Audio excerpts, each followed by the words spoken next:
আপনারা ধানের পাতার মধ্যে যে মদটি দেখতে পাচ্ছেন এটি মাজরার মদ। মূলত মাজরার জীবনচক্রের অন্যতম একটি ধাপ হচ্ছে এই মদ। এই মদই সাধারণত ধানের পাতা ডিম পেড়ে থাকে। এই ডিমই পরবর্তীতে লার্ভা তৈরি হয়ে সে ধানের শীষ এবং পাতা বা কাটি কেটে দেয়, যা এই শীষ কাটার ফলে শীষের ভিতরে আর খাদ্য সরবরাহ হয় না, ফলে ধানের চিটা তৈরি হয় এবং পাতা কেটে সে পাশ কাটি নষ্ট করে দিয়ে ধানের ব্যাপক ক্ষতি সাধন করে। এই মাজরা পোকার যে জীবনচক্রের এই ক্ষেত্রে যদি আপনি যথাযথভাবে নিয়ন্ত্রণ করতে চান, তাহলে সাধারণত যদি প্রাথমিক পর্যায়ে যখন ধানের পাশ কাটি বৃদ্ধি পায় তখন আপনি এই মাজরা কিছুটা ক্ষতি করলেও তেমন সমস্যা নাই। প্রচুর কাটি তৈরি হয়ে জমি বেশ পরিপূর্ণই থাকে।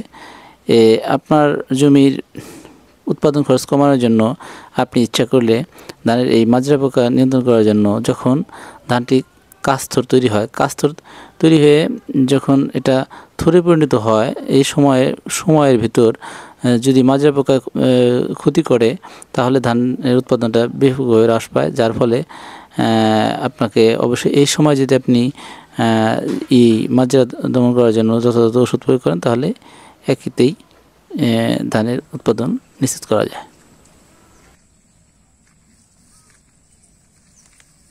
ধান চাষের ক্ষেত্রে সবচেয়ে বড় শত্রু হচ্ছে মাজরা পোকা, কারণ মাজরা পোকা ধান কাটলে তাহলে দেখা যায় যে ধানের উৎপাদন অনেক ব্যাহত হয়। এই জন্য আমাদেরকে মাজরা পোকা অবশ্যই দমন করতে হবে। ধান চাষের ক্ষেত্রে দেখা যায় যে ধানে মাজরা পোকা কাটা ফলে ধানের উৎপাদন প্রচুর পরিমাণে ব্যাহত হয়, এর ফলে নানা সমস্যা হয়। আর এই মাজরা পোকা দমন করা ধান চাষের জন্য একটা বড় চ্যালেঞ্জ।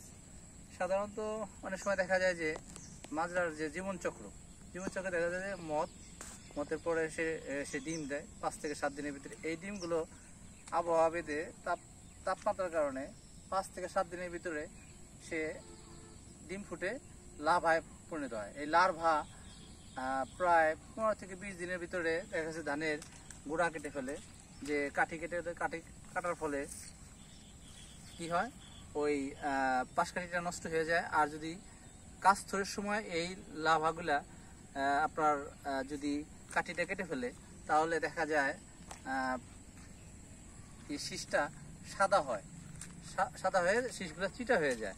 এজন্য আপনি যদি ধানের ভালো ফলন পেতে চান তাহলে আপনাকে অবশ্যই মাজরা পোকা দমন করতে হবে। মাজরা পোকা দমনের জন্য যদি আপনি একই ধরনের ওষুধ বারবার ব্যবহার করেন তাহলে পোকাটা দেখা যাবে যে সহনশীল হয়ে ওঠে, এর ফলে আশানুরূপ ফল পাওয়া যায় না। এই মদগুলো বারবার ফিরে আসে, ফলে ধান কাটে, এই মাজরা পোকা ধান কাটে। এই জন্য আপনাকে এমনভাবে ওষুধ স্প্রে করতে হবে যেন কার্যকরী ফল পাওয়া যায়। এক্ষেত্রে দেখা যায় যে আপনি কোন সময় ধানের ক্ষেত্রে ওষুধ স্প্রে করবেন। সাধারণত যদি খুব সকালে আপনি স্প্রে করেন তাহলে হয়তো দেখা যাচ্ছে ওষুধটা পড়ে যেতে পারে, এদের যে থাকে কুয়াশা থাকে এই ইয়েতে। আবার যদি রোদের সময় যদি করেন তাহলে 10 থেকে 15 মিনিটের ভিতরে দেখা যায় ওষুধটা শুকিয়ে যেতেছে। এর ফলে এই ওষুধের যে কার্যকরণ সেটা প্রায় 10 থেকে 15% থাকে, আর বাদ বাকিগুলো শুকিয়ে যাওয়ার ফলে পোকায় কার্যকরী হয় না। এর ফলে ওষুধটা অপচয় হয়, দেখা যাবে যে 2-1 দিন পরে আবার সেই মাজরা পোকা চলে আসছে। আর আপনি যদি এটা বিকালের দিকে স্প্রে করেন তাহলে দেখা যাবে আপনার এই ওষুধের কার্যকারিতা প্রায় আপনি শতকরা 100% না পারলেও বেশ ভালো রেজাল্ট পাবেন এবং জমিতে প্রায় 10 থেকে 15 দিন কিংবা 20 দিনের মতো আপনি ধানের এই মাজরার প্রকোপ থেকে রেহাই পাবেন। ফলে ধানের বেশ ভালো একটা রেজাল্ট পাবেন।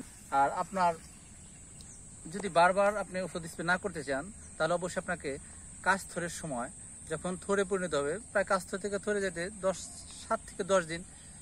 এই কাস্থর সাধারণত কখন একটা ধানের জাত বেঁধে দেখা যাচ্ছে 40 থেকে 60-65 দিনের ভিতরে কাস্থর তৈরি হয়, এই সময় থরে পরিণত হয়। এই সময় যদি আপনি যদি এই ধরনের ওষুধ দেন যেরকম যেমন বেল্ট স্পার্ট, লড়াকু, রেড কার্ড, আপনার কমরেড, সান্টা প্লাস, এই ধরনের ওষুধ যদি একবার স্প্রে করেন তাহলে দেখা যাবে যে ধানের মাজরা একবারে শেষ হয়ে যাবে, আপনি তার পরবর্তীতে আর বারবার প্রয়োগ করতে হবে না, ফলে উৎপাদন খরচ কমবে এবং ভালো ধান আপনি সেখান থেকে আশা করতে পারেন। ঠিক আছে বন্ধুরা, আপনারা এইভাবে ওষুধ দিয়ে আপনি আমাদের মতো লাভবান হতে পারেন। সবাইকে ধন্যবাদ।